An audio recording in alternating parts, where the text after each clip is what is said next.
Welcome to Spiritual Steps, a podcast about learning to pray, listen, and grow by taking small steps on the spiritual journey. I'm your host, Stephen Hovatter, and this is episode 7, The Prayer of Solidarity. In this episode, I want to encourage you to learn how to pray on behalf of the hurting, to pray in the mode of solidarity with those who suffer injustice. And all the classical systems of categorizing different forms of prayer, things like gratitude or praise or adoration, most of those recognize the prayer of intercession, which simply means praying on behalf of another person. And in my experience, that's the sort of prayer that many faith communities, lots of churches, practice the most often. Because when we get together, we share with each other about people who are in our community and family, friends, who have needs that are beyond our reach.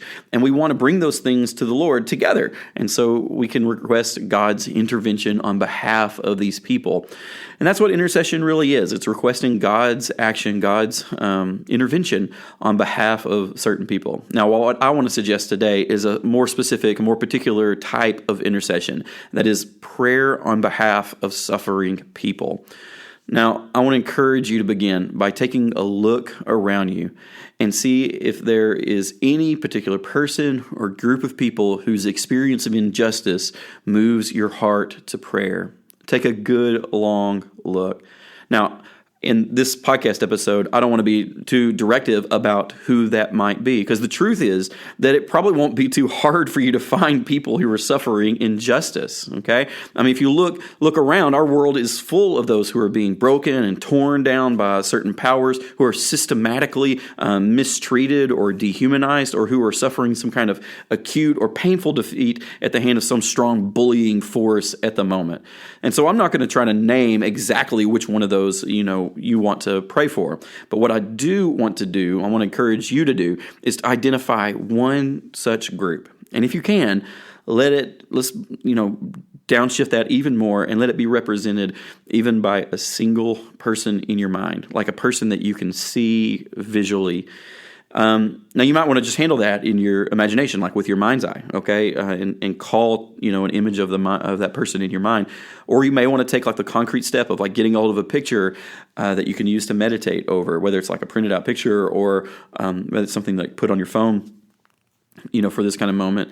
Just take that image, okay, or what you call to mind, and be prepared to meditate on that single person's experience. So, if you can do that mentally, or if you can, an image helps you do that, then that's fine. Now, that experience of moving from like a generalized idea of generic suffering or generic injustice, moving towards the flesh and blood reality of a single person, it can really add an important humanizing dimension both to your understanding and specifically to this moment of prayer and meditation.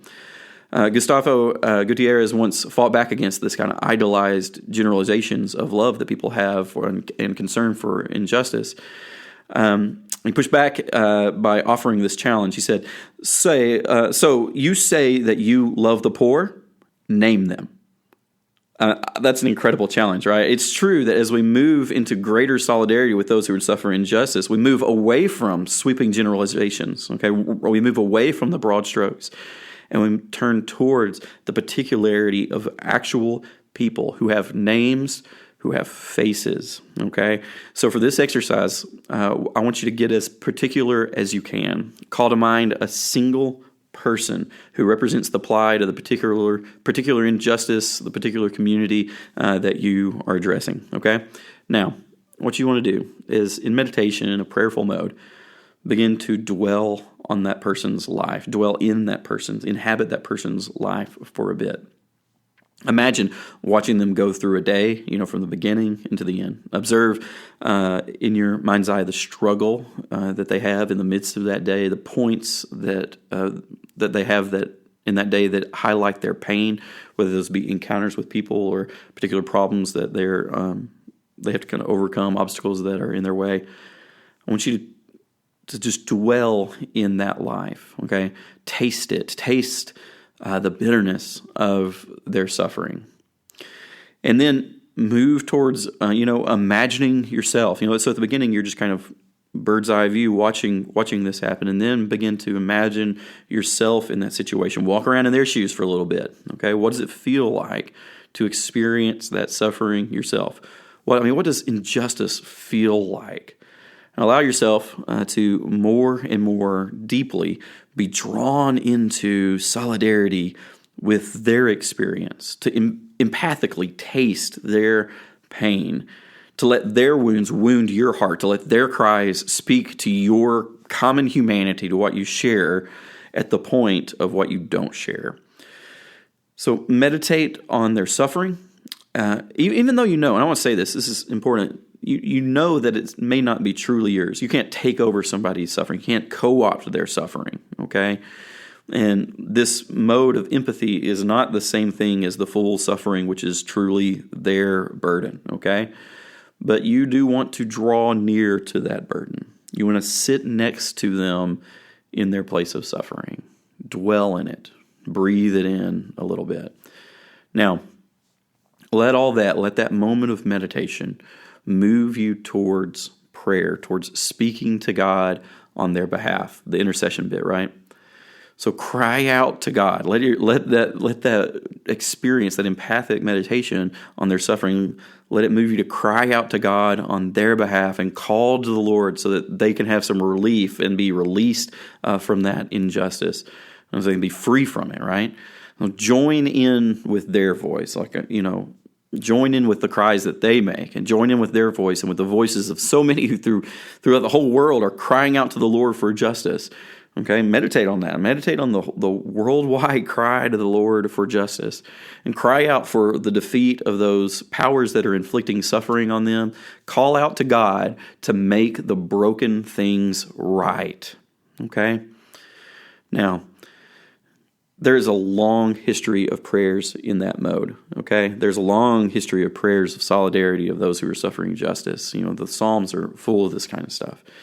And I hope it'll be a formative practice for you, but we can't just let it at that, at the level of formative prayer.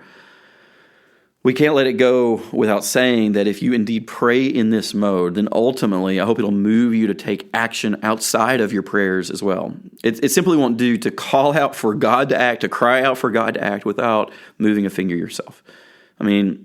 Really and truly, it might be that through our actions that God's work in righting wrongs and healing brokenness, that work is actually done.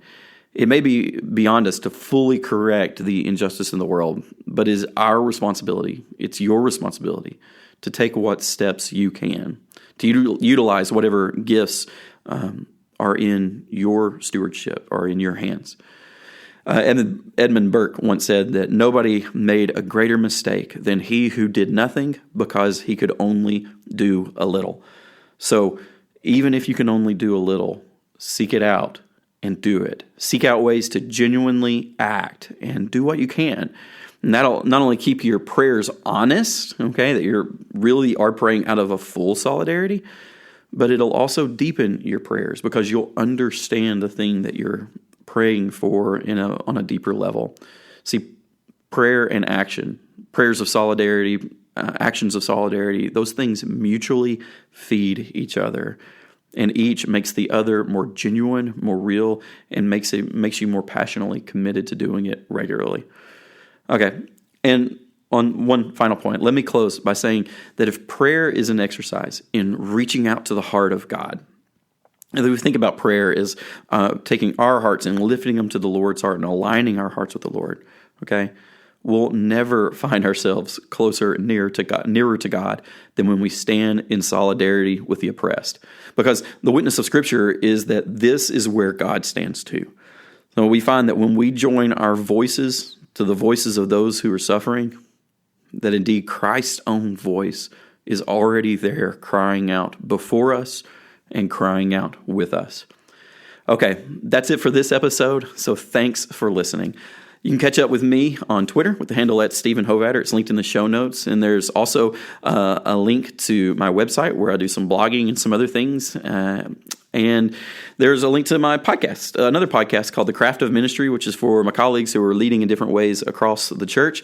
If you have some feedback about the podcast, let me know. It's been really neat to hear from those of you who are following this and digging into it. I love it when I get questions about this kind of stuff. If it's been helpful for you, then please take it and share it with somebody else. Okay, share it with one of your friends and let them know about it, and help me get the word out. Okay. All right, so that's all there is for this week. I hope you'll keep taking that next step that sits in front of you. Keep acting in solidarity with those who are suffering injustice, and keep praying for their release. And indeed, may God be with you and with them too on each step of our common journey. Peace.